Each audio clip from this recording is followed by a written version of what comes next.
नमस्कार, मैं हूं ज्योति प्रकाश रंगा और आप देखना शुरू कर चुके हैं आरएम न्यूज बीकानेर। मेरे यूट्यूब चैनल ज्योति टाइम्स पर आरएम की तमाम खबरें और बीकानेर संभाग की जो ताजा तरीन वीडियो है और घटनाएं हैं वो मैं अपने इस पोर्टल के माध्यम से भी आप तक पहुंचाता हूं। तो प्लीज आप आगे बढ़ने से पहले मेरे यूट्यूब चैनल ज्योति टाइम्स को सब्सक्राइब करें और अब डाल लेते हैं आज दिन भर क्या कुछ रहा खास एक नजर। केंद्रीय कानून मंत्री अर्जुन राम मेघवाल पहुंचे बीकानेर। आजादी के 75 वर्षों बाद कानून में किया गया बदलाव, कहा पत्रकारों से।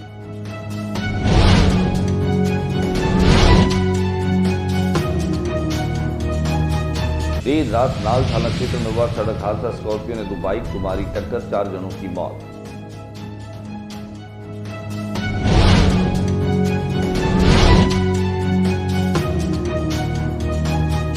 बीएनआई हेरिटेज की सफलता के बाद बीएनआई बेंचमार्क की लॉन्चिंग 8 मार्च को।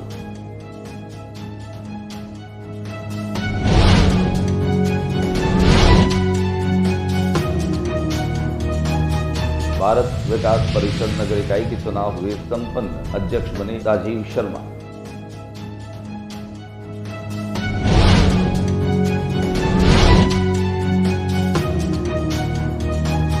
नशा तस्करों के खिलाफ पुलिस की बड़ी कार्रवाई। 10 लाख से ज्यादा नकदी व नशे का सामान बरामद। दंपति को किया गिरफ्तार।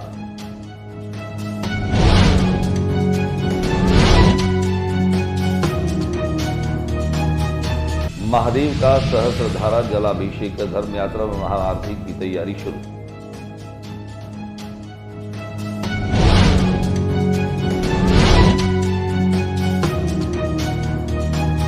चूरू के सांसद राहुल कस्बा बीकानेर दौरे पर। भाजपा सरकार पर जमकर साधा निशाना।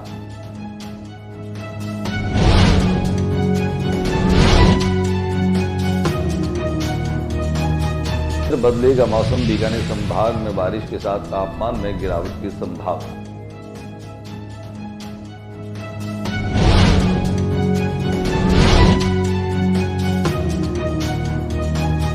समर्थन मूल्य पर मूंगफली खरीद की अवधि बढ़ाई। राज्य में अब 10 मार्च तक हो सकेगी मूंगफली खरीद।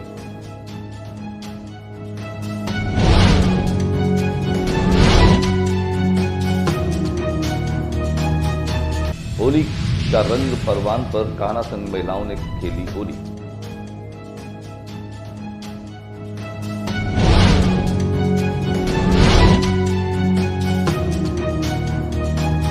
निगम की सखी निकली धोखेबाज। माताओं बहनों से भरपूर धोखा। कैसे जाएं टॉयलेट जब लगा हो ताला।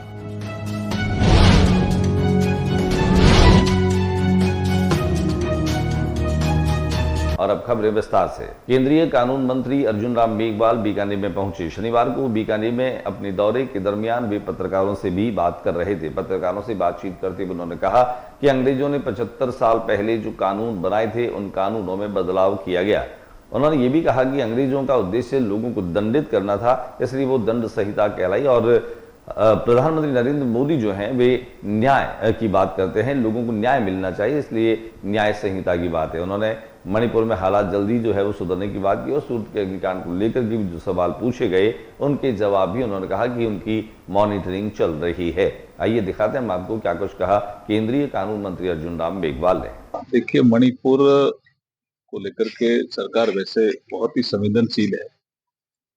लोकसभा और राज्यसभा में जब इस संबंध में चर्चा हुई थी तब भी विषय रखा था गृह मंत्री जी ने, और गृह मंत्री जी लगातार इसकी मॉनिटरिंग कर रहे हैं और परिस्थितियां निश्चित रूप से ठीक होगी। तो ये तो ईज ऑफ लिविंग है ना, नागरिकों को सहायता है।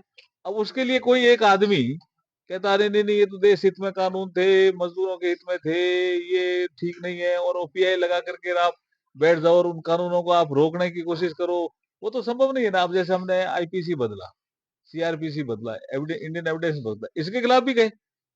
जब अंग्रेजों का तो काम था कि भाई ऐसे कानून लाओ नागरिकों को दंड देना, इसलिए वो दंड संहिता लेकर आए। मोदी जी का काम है नागरिकों को न्याय दो, इसलिए वो। देर रात नाला क्षेत्र में एक बड़ी दुर्घटना हुई। एक स्कॉर्पियो ने जो है वो टक्कर मार दी, जिससे 2 लोगों की मौके पर ही मौत हो गई। हालांकि मौत जो है उसके समाचार मिलने तक 4 लोगों की मौत होना बताया जा रहा है। बीकानेर नाल थाना क्षेत्र में बीकानेर के बीच फायरिंग जो रेंज है उसके पास में नेशनल हाईवे नंबर 11 पर हुए सड़क हादसे में 4 लोगों की मौत हुई। नाल थानाधिकारी विकास बिश्नोई ने बताया कि नाल रोड पर स्कॉर्पियो ने 2 बाइक पर सवार लोगों को टक्कर मार दी। इस हादसे में 3 युवकों ने मौके पर ही दम तोड़ दिया, जबकि एक की इलाज के दौरान मौत हो गई। बताया जा रहा है कि चारों मृतक नाल के निवासी थे, इनमें 2 सगे भाई थे। घटना की जानकारी मिलने के बाद थानाधिकारी विकास बिश्नोई मौके पर पहुंचे। BNI हेरिटेज की सफलता के बाद में BNI की लॉन्चिंग 8 मार्च को बीकानेर में होने जा रही है।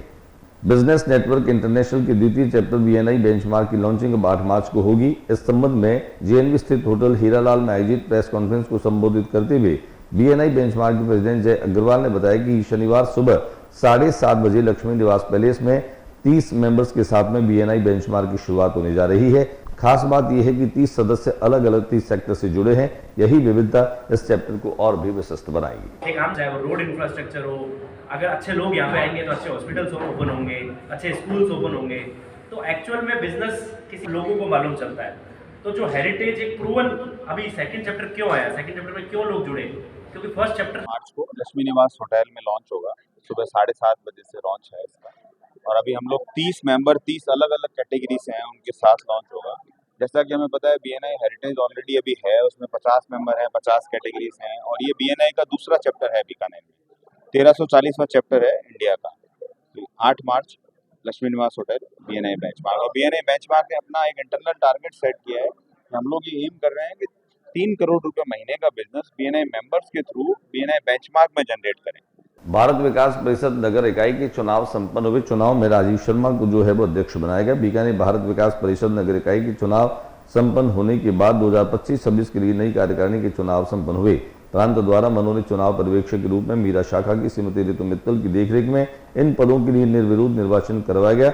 अध्यक्ष सचिव और वित्त सचिव निर्विरोध मनोनीत किए गए। इस अवसर पर चुनाव प्रभारी ने अध्यक्ष पद पर श्रीजीव शर्मा और सचिव पद के लिए देवेंद्र सिंह भाटी एवं वित्त सचिव पद के लिए मनोज वर्मा को निर्विरोध मनोनीत किया। बहुत अच्छा कार्य करें, साथ में सारी शाखा की गतिविधियों के बारे में बताया।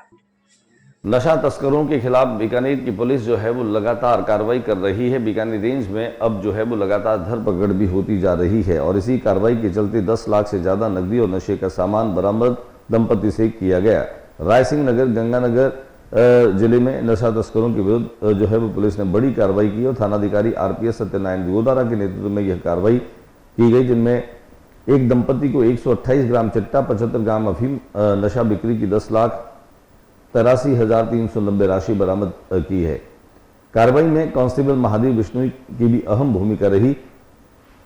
लगभग 12 घंटे तक चली इस कार्रवाई के बाद पुलिस को जो है वो बड़ी सफलता मिली है। आइए हम आपको दिखाते हैं नशा तस्करों के खिलाफ बड़ी कार्रवाई की कुछ संपादित अंश की तस्वीरें। भगवान महादेव का सहस्त्रधारा जल से अभिषेक किया गया, और इस अभिषेक के साथ ही धर्म यात्रा की तैयारियों को भी अमली जामा पहनाने की दिशा में आगे बढ़ा जा रहा है। जलाभिषेक कर धर्म यात्रा महाआरती की तैयारी शुरू कर दी गई। बीकानेर में 1 मार्च 2025 को हिंदू जागरण मंच के द्वारा स्थानीय कर्णेश्वर महादेव मंदिर में महादेव का सहस्त्रधारा अभिषेक किया गया, और चैत्र शुक्ल प्रतिपदा पर आयोजित होने वाली धर्म यात्रा महाआरती का शुभारंभ भी किया गया, जिसमें बीकानेर शहर विधायक जेठानंद व्यास की मुख्य भागीदारी रही। मंच की ओर से कैलाश भार्गव ने एक प्रेस विज्ञप्ति जारी कर कहा कि प्रतिवर्ष भारतीय नववर्ष पर हिंदू जागरण मंच की धर्म यात्रा में महाआरती का आयोजन किया जाता है। इस धर्म यात्रा और महाआरती का आयोजन करने से पूर्व हिंदू जागरण मंच सर्वप्रथम महादेव का सहस्त्रधारा अभिषेक से किया जाता है, और इसी क्रम में हिंदू जागरण मंच के द्वारा 1 मार्च को स्थानीय कर्णेश्वर महादेव मंदिर के रड़ू बगीची में जो है वो अभिषेक किया गया। बड़ी संख्या में विधायक सहित लोग मौजूद रहे। चूरू के सांसद राहुल कसवा बीकानेर में पहुंचे। राहुल कसवा यहां पर रक्तदान शिविर में भाग लेने के लिए भी पहुंचे, जहां पर उन्होंने पत्रकारों से बातचीत करते हुए भारतीय जनता पार्टी की राज्य सरकार पर जम करके निशाना साधा। और उनका कहना है कि हाल ही में ओलावृष्टि से किसानों की फसलें तबाह हो गई। पहले ही फरवरी में तेज गर्मी के कारण आधे से ज्यादा फसल जल गई थी, और अब ऊपर से ओलावृष्टि ने बची खुची फसल को भी बर्बाद कर दिया। उन्होंने सरकार से मांग की किसानों को राहत देने के लिए जल्दी से जल्दी गिरदावरी करवाई जाए। अभी फसलें कटी नहीं है, लेकिन किसानों को बीमा का लाभ दिलाने के लिए सरकार कदम उठाए। क्योंकि किसान पूरी तरीके से अब हताश हो चुका है। दिखाते हैं क्या कुछ कहा राहुल कसवा ने। बहुत बड़ी मात्रा में, बहुत बड़े पैमाने पे इस बार फसल क्या वैसे भी बहुत ज्यादा खराब थी, क्योंकि फरवरी और जनवरी के अंदर टेम्परेचर बहुत बढ़ा हुआ था, तो उसके ऊपर ओलावृष्टि होने से पूरी फसलें तबाह हुई है। मैंने कलेक्टर चूरू से बात करी है कि जो आप गिरदावरी का काम जल्द से जल्द चालू करिए। उम्मीद करते हैं कि सरकार अपनी आज टीमें गाँव में भेज देगी, क्योंकि किसान बिल्कुल हताश हो चुका है। क्रॉप कटिंग अभी हुई नहीं है, तो इंश्योरेंस क्लेम लेने के लिए क्रॉप कटिंग का भी जल्दी से जल्दी प्रोग्राम लागू किया जाए। मौसम विभाग की माने तो एक बार फिर से मौसम पलटने वाला है। बीकानेर में आगामी 2-3 दिनों में फिर से मेघ गर्जन के साथ बारिश की संभावना है और ठंड जो है वो बढ़ने की संभावना है। सुबह शाम की ठंडक जो है वो अभी भी महसूस हो रही है, जबकि दिन में धूप जो है उसकी तीव्रता के साथ शीतल हवाएं चल रही है। आगामी 24 घंटों में कमजोर पश्चिमी विक्षोभ के प्रभाव से गंगानगर, हनुमानगढ़ और आसपास के इलाकों में गरज चमक के साथ हल्की से मध्यम बारिश होने की संभावना मौसम विभाग ने जताई है। समर्थन मूल्य पर मूंगफली की खरीद की जो अवधि है वो बढ़ा दी गई है। अब ये 10 मार्च तक हो सकेगी। सहकारिता मंत्री स्वतंत्र प्रभार गौतम कुमार दत्त ने बताया कि किसानों को बड़ी राहत देते हुए प्रदेश में मूंगफली खरीद की अवधि को 10 मार्च तक बढ़ा दिया गया है। राज्य सरकार ने केंद्रीय कृषि एवं किसान कल्याण मंत्रालय को पत्र लेकर खरीद अवधि बढ़ाने का आग्रह किया था, जिसे अब स्वीकार कर लिया गया है। होली का रंग परवान पर दिखाई देने लगा है। कान्हा के संग महिलाओं ने होली खेली। फाल्गुन महीने के शुरू होते ही मंदिरों और घरों में फागोत्सव की धूम भी शुरू हो गई है। भक्त अपने प्रभु को न केवल फूलों की होली खिला रहे हैं, बल्कि उनको विशेष भोग भी चढ़ा रहे हैं। मंदिरों में फाग गीतों के साथ उत्सव मनाया जा रहा है। पवनपुरी में भी फाग उत्सव मनाया गया। ज्योति विजयवर्गीय के आवास पर महिलाओं ने इस आयोजन में बढ़ चढ़ करके अपनी सहभागिता दिखाई।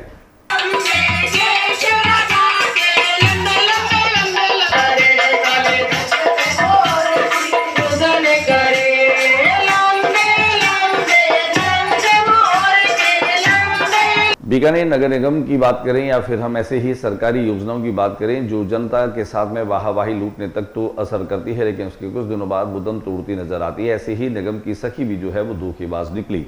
ये पिंक बस जो खासतौर से महिलाओं के लिए शौचालय की सुविधा को लेकर के रखी गई थी, इसके साथ ही सैनिटरी नैपकिन की सुविधाएं भी इस पिंक बस में मौजूद रही। लेकिन अब देखते ही देखते यहाँ पर ताला दिखाई देने लगा है और वे जो दावे किए गए थे कि इन महिलाओं के लिए और उनके सशक्तिकरण के लिए ये तमाम योजनाएं जो हैं वो करोड़ों रुपए की लागत से शुरू हुई है, लेकिन अब ढाक की 3 पात नजर आते हैं। महापौर ने अपने कार्यकाल के अंतिम दिनों में इसकी शुरुआत की थी और जनता की भरपूर वाहवाही लूटी थी, लेकिन अब जो है यह सुविधा ताले की भेंट चढ़ चुकी है और हालात वही ढाक के 3 पात या जस के तस नजर आ रहे हैं।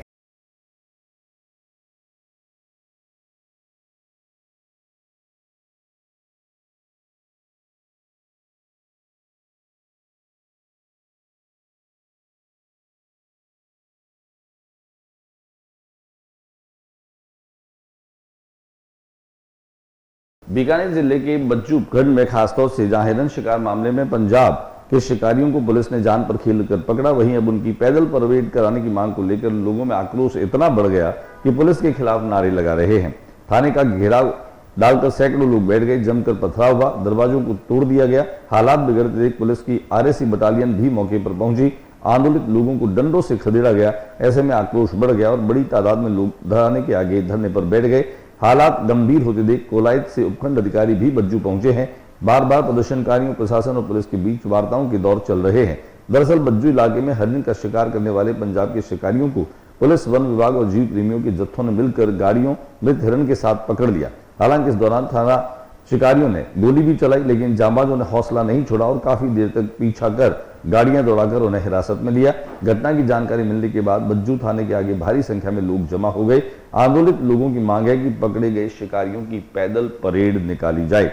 सुरक्षा कारणों और लोगों को आक्रोश को देखते हुए पुलिस अधिकारियों ने ऐसा करने से मना कर दिया। उसके बाद के हालात और बिगड़ गए और प्रदर्शन शुरू हो गया। दिखाते हैं हम आपको ताजा सूरत हाल। आज के बुलेटिन में बस इतना ही। अगले बुलेटिन में नई गतिविधियों के साथ इस समय इसी चैनल पर फिर मुलाकात होगी। न्यूज रूम से ज्योति प्रकाश रंगा को इजाजत दीजिए और जाते जाते एक बार फिर से मेरा निवेदन रहेगा, मेरे YouTube चैनल ज्योति टाइम्स को आप सब्सक्राइब करें और ताज़ा खबरें और ताज़ा घटनाएं देखते रहें। इसको सब्सक्राइब भी करें, इसके साथ साथ इसको शेयर करें और अपनी प्रतिक्रिया भी दें। नमस्कार।